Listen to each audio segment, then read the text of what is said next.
somente na alimentação. A preocupação com a exploração animal dá para dizer sim à causa, até mesmo na hora de se vestir.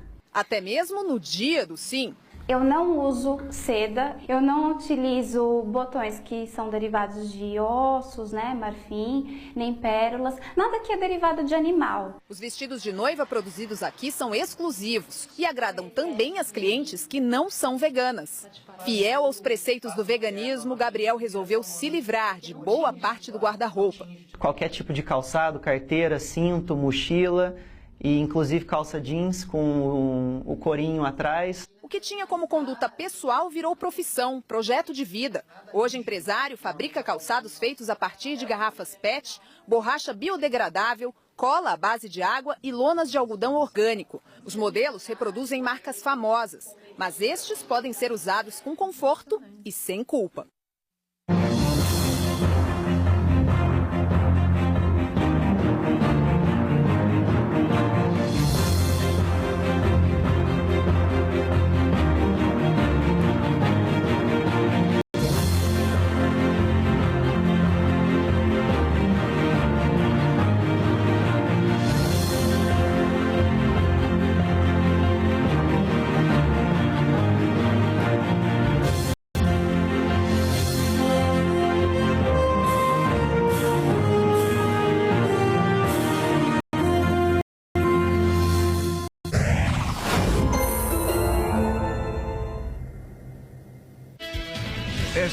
Rio Manhã.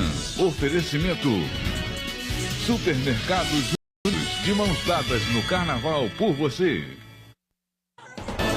Protesto no Engenho Novo. Moradores queimaram ônibus e lojas também foram consumidas pelo fogo após a morte de um morador de 18 anos no Morro São João.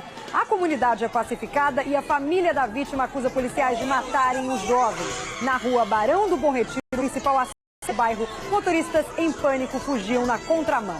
Daqui a pouco, mais informações sobre esse assunto.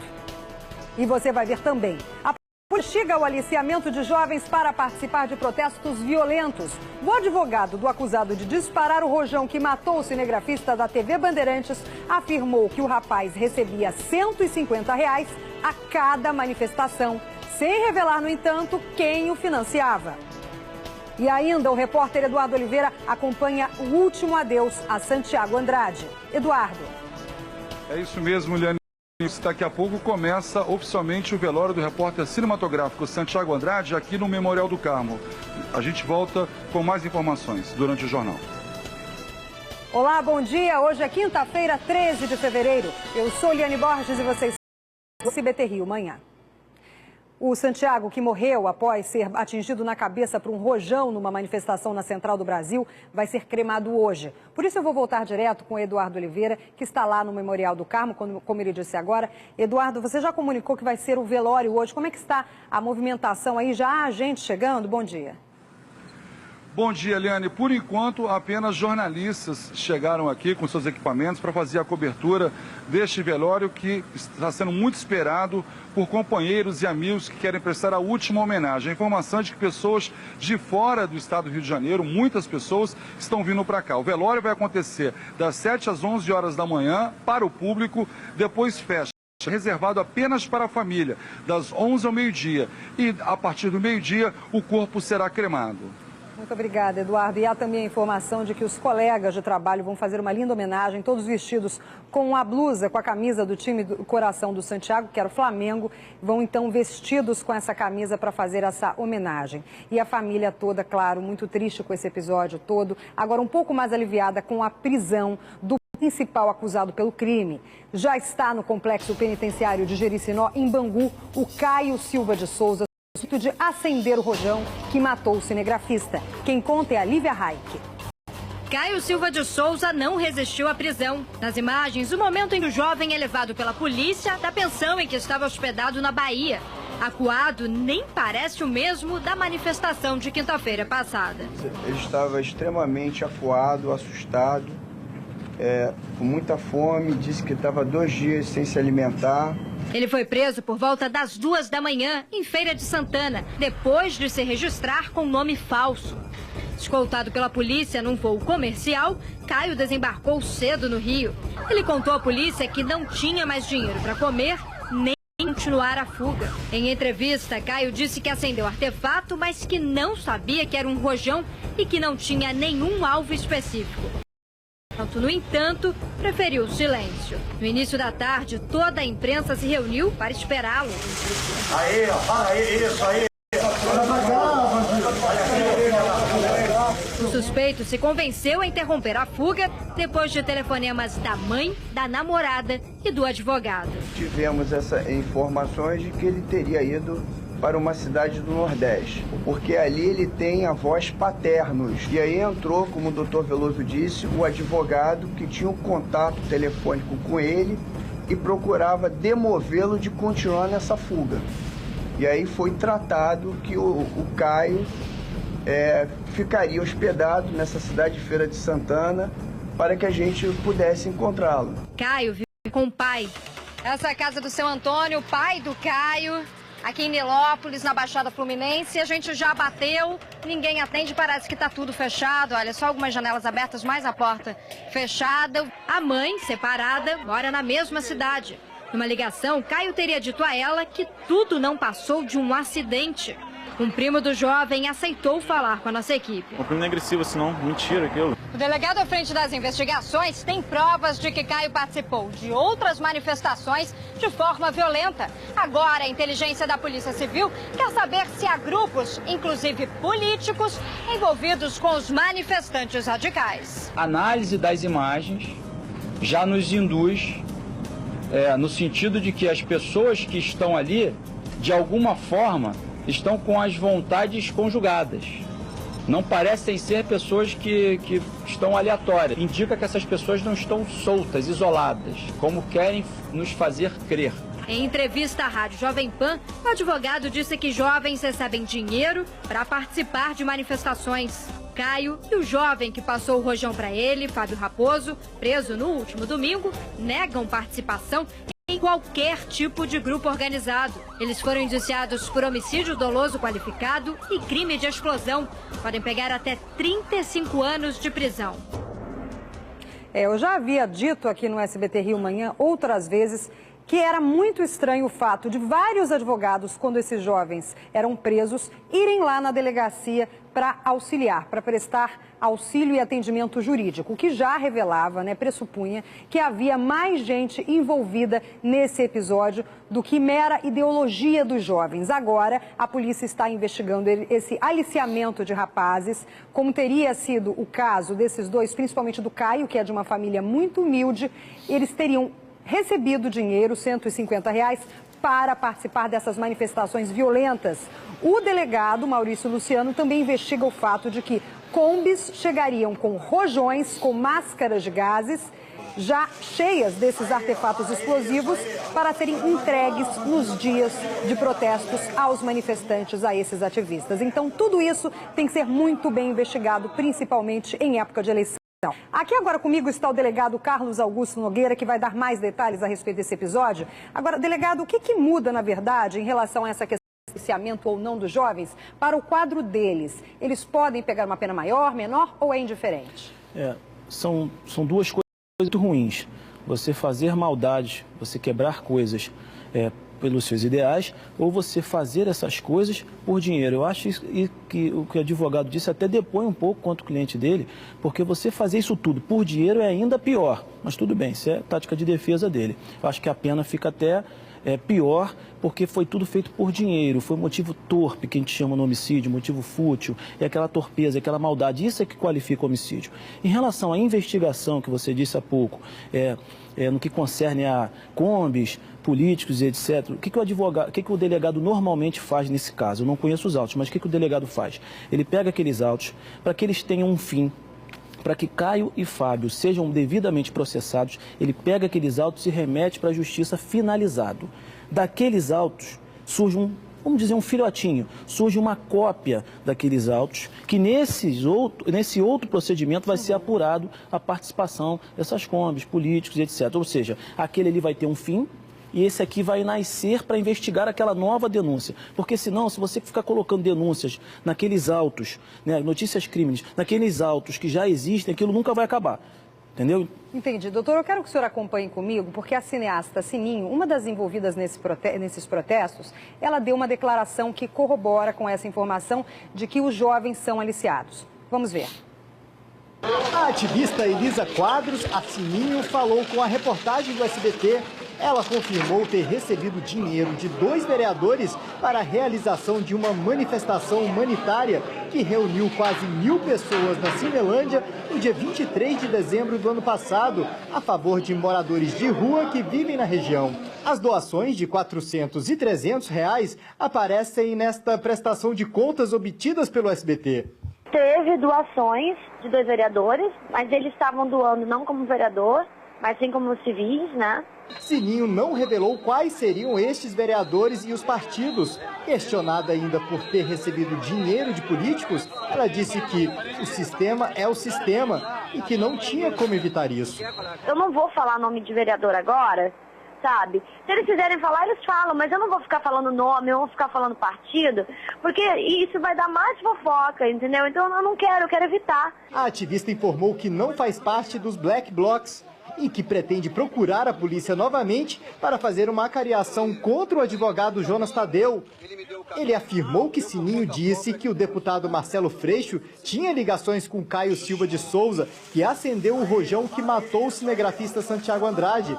Sininho se disse revoltada por ter ido à delegacia para prestar depoimento. Eu fui chamada para fazer uma acariação na terça-feira e eu cheguei lá, era um depoimento. O delegado me chamou para fazer uma acariação. Por que o advogado não estava lá? Eu não tenho absolutamente nada para esconder. Eu quero a acariação. Eu também quero a verdade. Agora eu também quero buscar a verdade. Olha, em época de campanha eleitoral, nós temos que tomar muito cuidado, até porque podem existir pessoas, até com essas denúncias, também querendo prejudicar um ou outro. Eu imagino a situação também do delegado, que ele pode chamar esses suspeitos para depor, né? No caso, vereadores, como ela cita, ele pode fazer isso. Sim, pode chamar esses vereadores. Ele, com certeza, vai tentar descobrir quais são esses vereadores, os seus respectivos partidos. No caso, se ela omitir essa verdade como investigada, ela pode até se calar. Mas se ela for, no caso, por exemplo, testemunha e omitir essa informação, ela vai pagar por falso testemunho, que é de 2 a 4 anos. Então ela vai ter que dizer quais são esses vereadores. Em relação ao que ela disse... Ela não pode, então, ficar calada. Se ela for perguntada, ela depende da qualidade em que ela está sendo ouvida. Investigada, né, no caso, entre aspas, acusada, que delegacia não é acusada, é investigada, ela poderá ficar calada. Mas como testemunha, ela não pode se omitir, ela não pode mentir, ela não pode fazer nada disso. Agora, em relação ao que ela disse sobre acariação e testemunho, eu acho até que ela está querendo agora dizer o que o delegado tem que fazer, né? O delegado pode pegar declarações dela a hora que ele quiser, entendeu? Então ela está querendo, acho que ela está querendo até fazer concurso de repente para delegado, não sei. Agora, tentando entender um pouco esses meandros aí dessa situação, pagar para alguém participar de uma manifestação, isso na verdade não seria crime, só se for uma manifestação violenta, com esse intuito de causar baderna. Mas você pagar um partido político, um vereador, ou seja quem for, para alguém participar, não é crime. Depende. Depende a motivação que aquilo está acontecendo, depende se... Normalmente uma manifestação que sempre tem quebra-quebra, os mesmos personagens, as mesmas coisas, tudo igual. Ele está sendo até um coautor daqueles danos, daquelas organizações criminosas, enfim. Depende do contexto e dos indícios que cercam esse contexto. Se todos os indícios apontarem que vai haver quebra-quebra, que vai haver violência, essas coisas todas, e mesmo assim ele financiar, ele é coautor daquele crime. Ele pode vir a ser coautor, é bem remoto, mas ele pode vir a ser coautor daquele crime. Uhum. Depende do saber dele. Sem dúvida. E já no planejamento, eles combinam esse tipo de atitude, de quebrar, de atacar a imprensa, atacar a polícia, enfim. O Eduardo Oliveira me chama, ele está lá ao vivo acompanhando o velório do Santiago. Pois não, Eduardo? Olha, Helene, começam a chegar alguns amigos assim, do Santiago Andrade e principalmente a repórter da TV Bandeirantes, a Fernanda Corrêa, que esteve com ele pela última vez, acaba de chegar aqui bastante emocionada. Ela está neste momento ao lado do companheiro, do amigo de TV, prestando a sua última homenagem. O velório abriu oficialmente às 7 horas da manhã, vai até às 11, depois das 11 ao meio-dia, uma uma celebração reservada apenas para a família. E logo depois o corpo será cremado aqui no Memorial do Carmo, na zona portuária do Rio de Janeiro, viu? A expectativa é de que muitas pessoas cheguem aqui para prestar essa última homenagem ao Santiago e principalmente pessoas de fora, companheiros de fora, vão vir aqui dar o último adeus a ele. Certamente. O Santiago era uma pessoa muito querida por todos. Até daqui a pouco eu também estarei aí. Muito obrigada, Eduardo. Obrigada também, doutor, por esses esclarecimentos. E espero que tudo isso seja muito bem verificado pela Polícia Civil e pela Justiça. O senhor depois fala para a gente também sobre o protesto. Aconteceu uma situação no Engenho Novo. Várias pessoas foram para as ruas protestar, queimaram ônibus. Essa manifestação por causa da morte de um jovem. Os moradores, a família dele, acusam a polícia de ter atirado na vítima. O repórter Rafael Paiva traz os detalhes. Em protesto pela morte do jovem, moradores fecharam a principal rota da região, a Barão do Bom Retiro, que liga Grajaú a Jacarepaguá. Houve correria. 2 ônibus foram queimados e um completamente apedrejado. 3 estabelecimentos comerciais também foram incendiados. A manifestação assustou motoristas e pedestres que passavam pelos arredores, como mostra este vídeo enviado por um morador. As imagens exclusivas mostram o corpo de José Carlos Lopes Júnior ajoelhado e de costas na escadaria da comunidade. Ele levou um tiro na cabeça, exatamente no dia em que ele completava 18 anos de idade. Estava a levar o dinheiro para a mulher dele comprar o cachorro quente. Quando os caras chegou atirando, aí abordaram ele primeiro, mandaram ele ajoelhar e deram um tiro nas costas dele. A esposa do rapaz baleado aparece desesperada nessas imagens. Ela está grávida de quase 9 meses. De acordo com a moradora que prefere não mostrar o rosto, o intenso tiroteio no Morro do São João, no Engenho Novo, zona norte do Rio, começou por volta das 7 horas da noite. Ela acusa que os policiais da UPP chegaram atirando. Quando nós estávamos sentados na escada, aí nós escutamos os tiros e corremos. Quando nós voltou, já veio a notícia que ele estava morto. Nesse momento estava tendo alguma troca de tiros lá, não? Não, só os caras que deram tiro. Por telefone, a assessoria das UPPs disse que realmente houve o confronto na comunidade e admitiu a morte do rapaz, mas não soube explicar o que aconteceu no local. Policiais de outras UPPs também foram chamados para reforçar a segurança na região. 4 pessoas foram detidas e encaminhadas para a delegacia do Engenho Novo. E o corpo de José levado para o IML do centro da cidade. É preciso que se investigue com rigor mais essa morte, com características de execução. Agora, a Polícia Civil, por intermédio da Divisão de Homicídios, é que vai avaliar, e também a Corregedoria da Polícia Militar, né? Trabalham em conjunto para esclarecer esse episódio. Mais uma possibilidade aí da Polícia Militar estar envolvida. Tudo agora vai ser apurado para saber se trata de uma execução, se ele era traficante, se foi em confronto, enfim. Agora, o que a Polícia Civil avalia? Principalmente, talvez, a questão da perícia, né? Para saber qual era o projétil, o que vai ser avaliado. Normalmente, se recolhem as armas dos policiais envolvidos. Normalmente pegamos testemunhas, né? Verificamos se há confronto, a perícia vai verificar se há marca de tiros no local. É mais um trabalho de testemunhal e de perícia. Nesse caso, é mais um trabalho de testemunhal e de perícia. É um crime muito difícil de ser solucionado, né? Porque normalmente são lugares que não possuem câmeras, lugares são vielas. É difícil, mas normalmente é perícia e testemunho. Algumas características levam a crer que é uma execução, por exemplo, a pessoa ter levado um tiro na nuca, estar em determinado local ali, caiu de determinada forma, tudo isso aí a perícia de local pode constatar. Exatamente, as circunstâncias, a perícia normalmente divulga as circunstâncias e aí a gente faz uma análise do fato, mas é um pouco prematuro, né? Tem que realmente esperar os exames periciais. Certamente, né? A Divisão de Homicídios está em cima disso. E agora, a situação realmente ficou crítica por lá, doutor Carlos, porque as pessoas, como o senhor está vendo, olha, atiraram fogo nos ônibus. Agora eu não entendo muito nesse caso as pessoas vão para as ruas e colocam fogo nos ônibus que atendem a população. Sinceramente, eu até entendo a revolta dos moradores sempre. Agora acaba que os ônibus são incendiados, lojistas também acabaram perdendo todo o seu comércio. A situação ficou muito crítica naquela região do Engenho Novo. Realmente eu também não entendo o que o próprio ônibus que serve aquela população tem a ver com aquele falecimento. De repente, eu acho que até com uma revolta, né, exteriorizam uma revolta errada, claro, e querem, de alguma forma, mostrar o fato para a população, chamar a atenção de um fato que, em tese, é um fato errado. Né? Certamente. Doutor, muito obrigada pela sua participação e pelos seus esclarecimentos aqui. E uma morte misteriosa num hospital municipal psiquiátrico. A família de Ricardo Luiz Bernardo afirma que ele foi agredido por outros pacientes do local. Já o hospital Nise da Silveira dá outra versão. A repórter Melissa Munhoz foi apurar a fundo essa história e traz agora os detalhes. Ricardo Luiz Bernardo da Silva tinha 61 anos e sofria de esquizofrenia.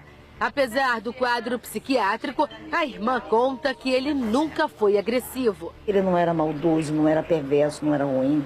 No meio do ano passado, a família internou Ricardo neste manicômio municipal. O tratamento seguia normal, sem nenhum problema, até o paciente aparecer morto em circunstâncias misteriosas.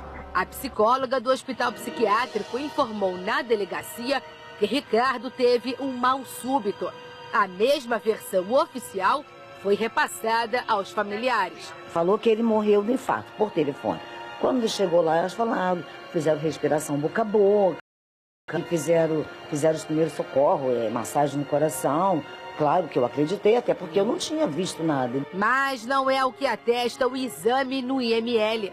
Na certidão de óbito, a causa da morte é contusão e hemorragia e traumatismo craniano. A testa dele inchada, o nariz estava roxo, a boca, o olho, isso aqui dele, o buraco, a orelha dele toda machucada. As fotos dos legistas mostram um hematoma na testa do paciente.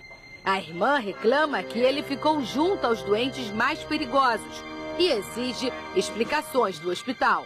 Ele ficou misturado com dependentes químicos e pessoas com doentes de cabeça mesmo. Bate, toma as coisas dele. E ele sempre foi muito boa pessoa. Você quer uma explicação do hospital? Eu quero e não quero que aconteça com outros. Não foi, meu irmão? Amanhã vai filho de outros, então eu espero, peço a Deus que isso nunca mais aconteça.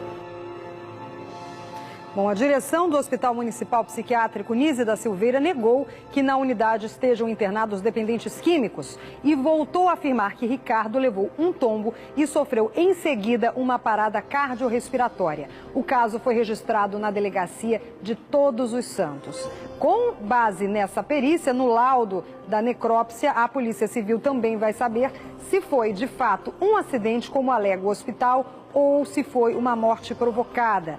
Traumatismo craniano, talvez pela queda, não sei se poderia ser ou não. Isso somente os legistas vão constatar e a polícia precisa investigar sim. Por isso a família traz essa denúncia aqui no SBT Rio e nós colocamos no ar para que isso seja apurado com rigor. Porque o que não pode é a família não obter os esclarecimentos que deseja, né? Ficar por isso mesmo. Então precisa sim ter esse fato resolvido e muito bem esclarecido.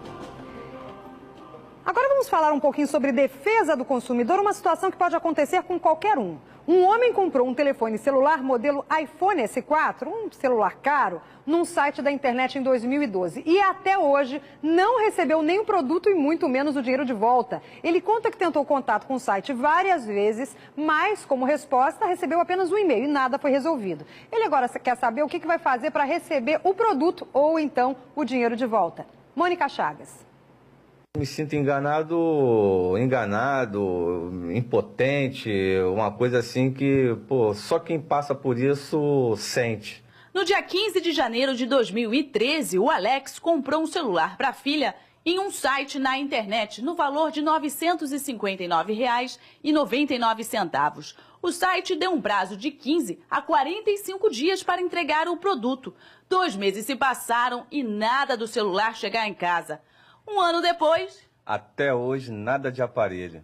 Alex se sentiu seguro para comprar o celular no site Local Clube, já que para efetuar o pedido é preciso se cadastrar em um outro site especializado em pagamento. Entrei no site, né, Local Clube, e estava procurando. E quando eu me deparei com a PagSeguro, que me dava uma tranquilidade, me dava uma segurança do pagamento, eu fui e fiz pela PagSeguro. O valor do produto foi parcelado em 10 vezes. A dívida já foi quitada, mas o presente da filha... Minha filha, coitada, está até hoje sem um aparelho. Agora Alex quer saber o que deve fazer para ter o dinheiro de volta ou até mesmo o tão sonhado celular. Como eu, consumidor, o que eu faço numa situação dessa? Qual é o procedimento? Quem recorrer? É uma dúvida que muita gente tem, né? Por isso eu estou aqui com o Marcelo Costa, presidente do site No Trombone, um site de defesa do consumidor, para auxiliar nessas dúvidas. Muito bom dia, obrigada pela sua presença aqui. Bom dia, Eliane. E como é que fica para esse consumidor? O que ele pode pedir exatamente? Ele deve entrar na justiça já ou primeiro tem que tentar negociar com a empresa, com o site? O senhor Alex, infelizmente, caiu no que eu chamo do conto do vigário moderno. São sites que surgem só para lesar os consumidores. Esses sites surgem, vendem, não entregam nada e depois desaparecem. Infelizmente, no caso do senhor Alex, não há outro caminho a não ser a justiça, porque o site em questão sumiu, desapareceu do mapa e você não consegue localizar os donos. Então, no caso do senhor Alex, ele vai ter que acionar na justiça os parceiros do site, porque esses parceiros avalizam aquele site. Então, no caso, ele até explicou que confiou no site porque viu um parceiro de transação financeira, chamado PagSeguro. Ele então tem que processar esse parceiro do site. É a única solução. É porque não vai encontrar esses estelionatários, né? São pessoas que já fazem, como o senhor falou, no intuito realmente de lesar o consumidor. Agora, o que ele pode pedir a essa pessoa, a esse site, né, que estava ali interligado? Ele pode pedir danos morais? Pode pedir o ressarcimento apenas? O que ele deve exigir? Ótima pergunta. Ele vai pedir a devolução em dobro do valor que ele gastou. No caso, um telefone iPhone, se não me engano, um produto muito caro. E vai pedir danos morais. A justiça geralmente entende que é cabível danos morais. É claro que cada caso é um caso, mas a justiça geralmente entende. No caso dele, ele falou da filha que não conseguiu o celular. Imagina, né? A criança está esperando o presente ali, que é o iPhone, e não consegue. Então aí cabe sim um dano moral pela situação constrangedora que ele passou de avisar e tudo. Isso tudo tem que estar comprovado. O que a pessoa precisa juntar de provas? Pois é. Essa é a coisa mais importante. Todo internauta tem que tomar muito cuidado. O internauta tem que se municiar com o máximo de informações possíveis. Tem que guardar a troca de e-mails com o site, comprovantes de pagamentos. Se ele fez depois, se ele deu telefonemas para o saque da empresa, ele registrar esses protocolos e datas e horas e com quem falou. Toda essa informação, todo esse material vai servir para ele se ele precisar entrar com uma ação na justiça. Agora, no caso, eu não tenho isso. Já aconteceu comigo, às vezes eu sou um pouquinho desligada para essas coisas. Já aconteceu comigo de não me entregarem. Poxa, mas eu não tenho, esqueci o e-mail, perdi, não tenho. Eu tenho como entrar na justiça mesmo assim, só com o meu relato, ou talvez com um único e-mail ali dizendo que eu fiz a compra? Você precisa de alguma informação que comprove aquela transação. Se você tiver pelo menos um e-mail de comprovação de que fez a compra, teu pedido foi efetuado com sucesso, sim, dá para entrar. Não dá para entrar sem nada. Perder os e-mails, não tem comprovante de pagamento, não apareceu no teu cartão de crédito, nada, aí não dá. Só com relato verbal não é possível. Aí fica no prejuízo, né, doutor? Aí fica no prejuízo. Aliás, Marcelo, muito obrigada aí pelo seu esclarecimento. Então, tá aí para quem quiser também o site, pode esclarecer outras dúvidas, né? Eu queria acrescentar, Eliane, que quem tiver algum problema de consumo, pode entrar no nosso site, notrombone.com. Nós vamos avaliar o seu caso, ver se tem alguma coisa que possa ser feita e o caso poderá estar aqui no programa no SBT. Certamente, a gente vai trazer todas as vezes para poder esclarecer, porque tem muita gente com dúvida a respeito de defesa do consumidor. Não é mole, não. Muitas vezes o cliente fica mesmo no prejuízo. Sim. Obrigada. Obrigado. Olha, eu vou para um rápido intervalo, mas antes a previsão do tempo, para você que quer saber se vai chover ou não. Por enquanto, nada de chuva. Mínima para hoje de 20 graus e máxima de 38. Eu volto já já. Loucura do Ricardo em lavadora. Você só tem um dia. Lavadora 8 quilos Brastemp ou Electrolux 799. Atenção, é uma 8 quilos, só 799. Loucura do Ricardo em portáteis. Você só tem um dia. Panela de arroz 5 xícaras com telefone sem fio 49,90. Repito, lavadora 8 quilos Brastemp ou Electrolux 799. Panela de arroz 5 xícaras ou telefone sem fio 49,90. Só nesta quinta. Ricardo Eletro. Você tem dúvidas de como renovar a sua casa? Sim? Então conheça a Valde Móveis. Estamos em 6 endereços. 2 lojas Polo Moveleiro em Duque de Caxias, Caxambi, Niterói, Shopping Rio Decor de Portovil e de Niterói. Mesa com 4 cadeiras a partir de R$ 1.599. Requinte, sofisticação, qualidade, garantia e preço justo você encontra na Valde Móveis. 3657-5876. Sempre um endereço perto de você. Pai, quanto foi a Revolução Francesa.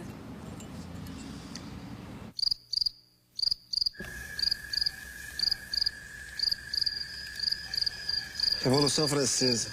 Mitocôndrias. Com a banda larga da Oi de até 10 MB, você não passa por isso. Só R$ 29,90 por mês e seu filho tem acesso ao Educa, um portal de educação do ensino infantil ao vestibular. Aproveite na volta às aulas. Ligue 0800 031 0001 e assine já.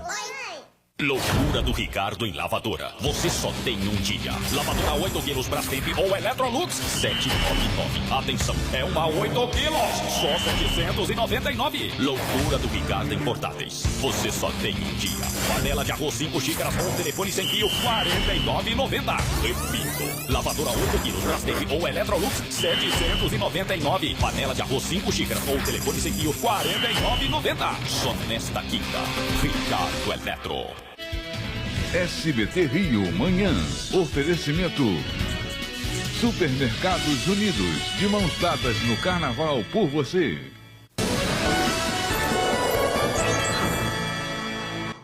Já estou de volta com o SBT Rio Manhã. Agora são 7h28. E foi condenada a 32 anos de prisão a manicure que sequestrou e matou o menino João Felipe Bichara em Barra do Piraí, no Rio de Janeiro. Suzana do Carmo de Oliveira Figueiredo foi condenada pelos crimes de extorsão mediante sequestro, com morte e ocultação de cadáver. Em março do ano passado, a manicure buscou na escola o menino João Felipe Bichara, de 6 anos, se passando pela mãe dele. Em seguida, levou o garoto a um hotel e pediu resgate de R$300 mil à família, mas acabou matando a criança por estrangulamento. Todo mundo lembra muito bem desse caso chocante. O corpo de João Bichara foi encontrado dentro de uma mala. E o Hemorrio começa hoje uma campanha para reforçar o estoque de sangue para o carnaval. Vamos voltar com Eduardo Oliveira, que tem mais informações ao vivo. Eduardo. É isso mesmo, Eliane, a 11ª edição desta campanha, que foi batizada este ano de Vista a Fantasia da Solidariedade. Hoje, quem puder doar sangue para ampliar os estoques para o carnaval, por favor, o faça o quanto antes. A partir das 11h30 da manhã, várias celebridades e personalidades da mídia vão estar lá para incentivar as pessoas a fazerem o mesmo. O Hemorrio fica na rua Frei Caneca, número 8, no centro do Rio de Janeiro. Eduardo, só uma última informação a respeito do velório. Você acompanha aí o velório do Santiago Andrade, cinegrafista. Por favor, atualize os horários para as pessoas que querem também comparecer. Ok, Eliane, das 7 às 11 da manhã, velório aberto para o público, das 11 ao meio-dia, apenas para a família, e depois do meio-dia o corpo será cremado aqui no Memorial do Carmo. Muito obrigada, Eduardo, um bom dia para você. Um bom dia a todos, obrigada pela companhia de todos, e amanhã eu estou de volta. Tchau, tchau.